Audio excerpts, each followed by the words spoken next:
Le plus important chez une personne, ce n'est pas son physique, mais la beauté de son cœur. Hassen Mazzouz précise d'ailleurs que la beauté physique se fane et se dessèche avec le temps alors que la beauté du cœur demeure à jamais. Dans cette vidéo, nous partageons avec vous une belle histoire d'amour, un amour qui est demeuré quand la beauté physique s'est fanée. N'hésitez pas à liker et à vous abonner si vous êtes nouveau sur notre chaîne. Un homme épousa une belle fille qu'il aimait beaucoup car elle était vertueuse. Après plusieurs années, elle développa une maladie de la peau, et progressivement, elle perdait sa beauté. L'homme ne cessa pas d'apprécier son épouse et de lui dire combien elle était belle à ses yeux. Mais au fil des jours, le mari constata que son épouse déprimait à cause de son état de santé.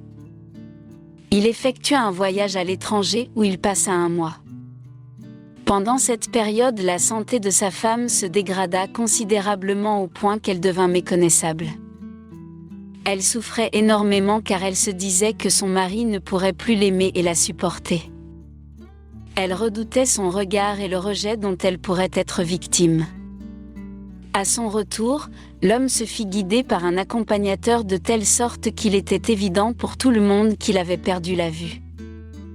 Lorsqu'il arriva chez lui, sa femme fut dévastée en découvrant qu'il était désormais frappé de cécité.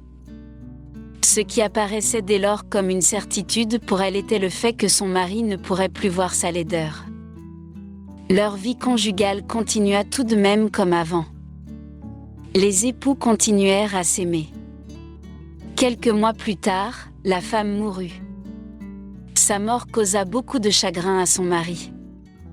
Celui-ci voulut quitter la ville après l'inhumation de son épouse. Alors qu'il était encore assis dans sa maison, un voisin l'y retrouva et lui dit « Comment allez-vous vous en sortir maintenant que vous êtes tout seul ? Tous ces jours, c'est votre femme qui vous aidait étant donné que vous êtes aveugle. » L'homme répondit « Je ne suis pas aveugle, je feignais de l'être.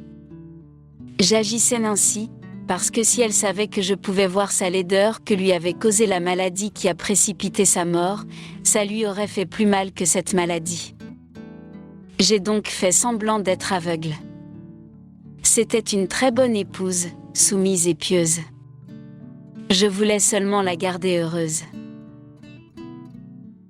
Que vous inspire cette histoire ? Vos réactions sont attendues dans les commentaires. Merci d'avoir regardé.